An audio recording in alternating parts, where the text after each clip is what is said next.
Hello friends, मैं हूं Zahid sir और आप देख रहे हैं यूट्यूब पर साहिल एकेडमी। और आज क्लास है मैथमेटिक्स की। मैथमेटिक्स में आज हम बात करने वाले हैं आपसे ज्योमेट्री की तरफ। ज्योमेट्री का नाम सुनते ही बच्चे परेशान हो जाते हैं। क्या लाइन है, क्या लाइन सेगमेंट है, क्या एंगल है, क्या ट्रायंगल है, क्या क्वाड्रिलेटरल है, बहुत सारी चीज़ें हैं इसमें। कैसे साबित करें, कैसे नक्शा बनाएं। भाई इंजीनियर बनना है आपको ना, तो फिर आपको ज्योमेट्री तो जाननी पड़ेगी। बगैर ज्योमेट्री पढ़े हुए आप कैसे इंजीनियर बनेंगे, कैसे किसी चीज़ का स्केच खींचेंगे आप। क्लियर है? चलिए इस तरफ चलते हैं, लेकिन पहले एक शेर सुन लेते हैं। किसी बात से घबरा के हम क्या कहते हैं? अब तो घबरा के ये कहते हैं कि मर जाएंगे। अब तो घबरा के ये कहते हैं कि मर जाएंगे, और मर के भी चैन न पाया तो किधर जाएंगे। तो किसी भी चीज़ का, किसी भी परेशानी का इलाज मौत नहीं है, ध्यान रखिए। ज़िंदगी में जी करके उससे लड़ना सीखिए, ठीक है? तो अभी हम लोग लड़ेंगे किस चीज़ से? ज्योमेट्री से। उसकी हर परेशानी को, हर प्रॉब्लम को सॉल्व करने की कोशिश करेंगे और इंशाअल्लाह ताला हम कामयाब होंगे। तो आइए चलते हैं अपने वीडियो की तरफ। ज्योमेट्री क्लियर है? आप देख रहे हैं एक डॉट मैंने डाल रखा है। ये क्या है? ये है पॉइंट। इसे पॉइंट कहते हैं। आप इसका नाम रख दें। चलिए मैंने ए नाम रख दिया। उसके नीचे आप देख रहे हैं एक लाइन है सीधी सी। क्लियर? तो इसे सिर्फ लाइन कहेंगे। क्या कहेंगे? लाइन। लाइन इसलिए कहेंगे कि इसे हम राइट साइड में भी, आगे की तरफ भी जहां तक चाहें बढ़ा सकते हैं, पीछे भी जहां तक चाहें बढ़ा सकते हैं। इसे किसी ने रोका नहीं। एंडलेस है। जो एंडलेस होगा उसे हम सिर्फ लाइन कहेंगे। और उसके नीचे देख रहे हैं हम एक लाइन में दो पॉइंट लगा रखा है, उसका नाम लिख लीजिए आप, B and C. Suppose that ये 3 सेंटीमीटर है।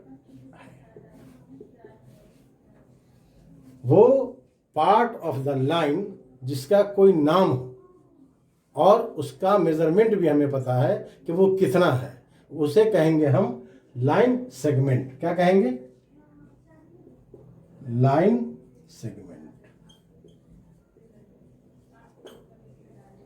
आगे आइए, उसके नीचे है एक पॉइंट है, मान लीजिए इसका सी नाम रख दीजिए आप, और एक तीर बना हुआ। ये क्या है? रे है। ये क्या है? रे है। ये सब मैथ में, ज्योमेट्री में आपको आगे चल के प्रूव दैट में काम आएगा, इसलिए जानना जरूरी है। बाय द वे आपकी किताब चलिए हिंदी में है, तो क्या करेंगे आप? ज्यामिति है ये। पॉइंट को आप क्या कहेंगे? बिंदु। लाइन को क्या कहेंगे? रेखा। लाइन सेगमेंट को क्या कहेंगे? रेखा खंड। और रे को क्या कहेंगे? किरण। क्लियर है? रे देख लीजिए, अच्छी तरह शक्ल देख लीजिए आप। रे क्या है? लाइन सेगमेंट क्या है? लाइन क्या है? पॉइंट क्या है? इसके आगे आप बात करते हैं। ये सब नहीं पता रहता है और हम चैप्टर खोल के बैठ जाते हैं, इसलिए हम कुछ नहीं समझ पाते और कहते हैं कि ज्योमेट्री बहुत ही मुश्किल चीज़ है। पहले बेसिक जानिए, फिर आप समझ जाएंगे बहुत अच्छे से। अब आइए, लाइन हमने सीख लिया, तो एक नाम सुना होगा हमने, पैरेलल लाइन। ओके ना? पैरेलल लाइन के बारे में जानिए आप। ये एक लाइन है और इसके सामने हमने, आप कहिएगा कि ये पैरेलल लाइन है, लेकिन क्यों है वो बताइए। पैरेलल लाइन में ये डिस्टेंस जो है दोनों लाइन की हर जगह एक बराबर होती है। Number 1 proof. नंबर 2 प्रूफ कि ये लाइन चाहे यहां से 10 किलोमीटर आगे तक खींचते रहे हम, दोनों लाइन, अपर और लोअर दोनों, ये कभी एक दूसरे को काट नहीं सकता, एक दूसरे को क्रॉस नहीं कर सकता। अब हम, इसलिए हम इसे कहेंगे पैरेलल लाइन।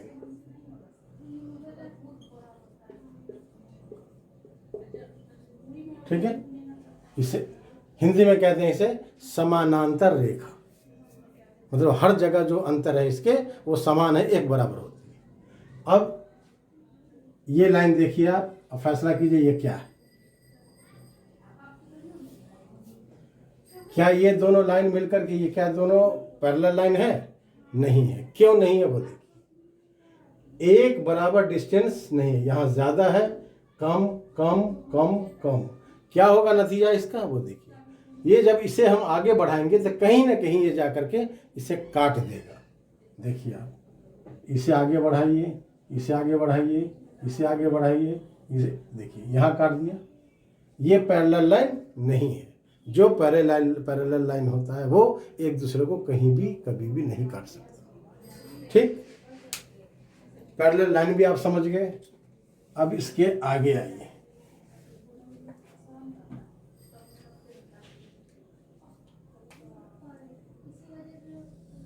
ये देखिए पैरेलल लाइन है और एक लाइन मैंने ये खींच दी। इस लाइन ने इन पैरेलल लाइन को क्या किया वो देखिए आप। एक पॉइंट यहाँ है और एक पॉइंट यहाँ है। इसका नाम रख दीजिए ए और बी। क्या किया इसने? इसने दोनों लाइन को इंटरसेक्ट किया है। क्या किया है? प्रतिच्छेद किया है, इंटरसेक्ट। ये इंटरसेक्टिंग लाइन है और बी और ए जो है वो इंटरसेक्टिंग पॉइंट है। क्लियर है? इंटरसेक्टिंग लाइन है और इंटरसेक्टिंग पॉइंट है। ये ध्यान रहे, बाइसेक्टिंग नहीं है।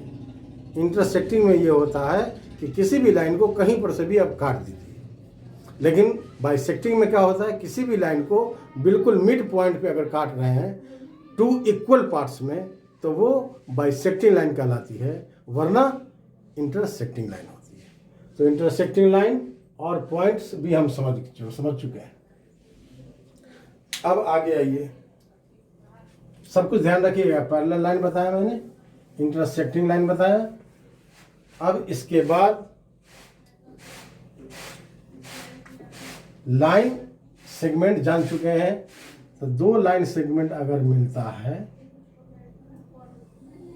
तो क्या बनता है? ये बीच में क्या बन गया वो देखिए। बीच में क्या बन गया? एंगल।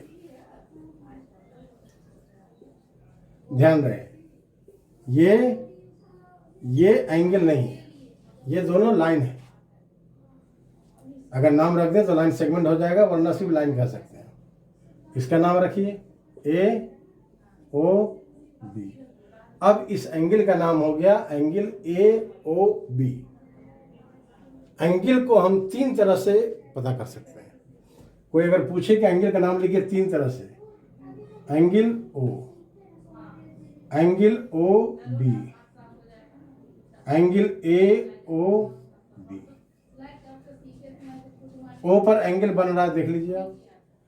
एंगल ओ बी अगर सिर्फ लाइन का नाम बोला जाए तो पहला जो लेटर होता है उस पर एंगल बनता है।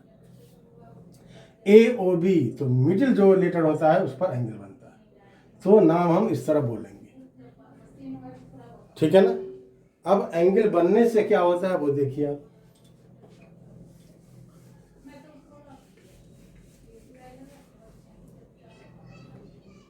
ये एक लाइन है, स्ट्रेट लाइन है, मैंने हाथ से दिया है, आप पर रूलर का इस्तेमाल करेंगे। ये लाइन है, इस लाइन पर ऊपर से कितना एंगल बनेगा? 180। और अगर रिफ्लेक्स नीचे से करेंगे तो भी कितना बनेगा? 180। टोटल कितना हो जाएगा? 360। ओके, चलिए एक बात और बता रहा हूँ। इसी लाइन पर मान लीजिए इस लाइन का ये पॉइंट,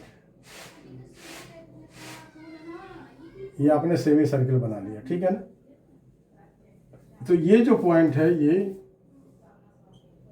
यहाँ पर 0 डिग्री का एंगल है। अब जैसे जैसे हम बढ़ेंगे वैसे वैसे डिग्री बढ़ती जाएगी और टोटल यहाँ पर आकर के क्या हो जाएगा? 180 डिग्री। तो कोई भी स्ट्रेट लाइन अगर हो तो उस पर ऊपर से कितने एंगल बन सकते हैं? 180 डिग्री तक का एंगल बन सकता है। चाहे उस 180 को हम जितने टुकड़े में बांट दें, 2 टुकड़े में बढ़ सकता है। ये लीजिए 90 इधर 90 इधर, इस 90 को भी हम 2 टुकड़े में बांट सकते हैं। ये लीजिए 45 45 90 हो गया 180। इसका भी बांट सकते हैं 2 टुकड़े में। 45, 45, 45, 45 सब मिला के देख लीजिए 180 ही होगा। तो ये हम एंगल बना सकते हैं और एक लाइन पर 180 डिग्री का ही एंगल होता है। अब हम आपको नेक्स्ट वीडियो में बताएंगे कि 180 डिग्री के एंगल को क्या कहते हैं, 90 डिग्री के एंगल को क्या कहते हैं, एंगल हम बना कैसे सकते हैं। हकीकत ये है कि अभी हमें प्रकार यानी कंपास पकड़ना नहीं आता है, पेंसिल उसमें सेट करना नहीं आता है, पेंसिल की नोक कितनी बारीक रखी जाए ये पता नहीं है हमें। तो ये सारी बातें हम आपके साथ आपको बताएंगे। बट आप मेरे साथ बने रहिए। आपको वीडियो अच्छी लगी है तो लाइक और शेयर कीजिए और आपको नोटिफिकेशन वक्त पे मिलती रहे, इसलिए हमारे चैनल को सब्सक्राइब कर लीजिए। और फिर हम आपसे मिलते हैं अच्छी से अच्छी वीडियो लेकर के। तब तक के लिए गुड बाय।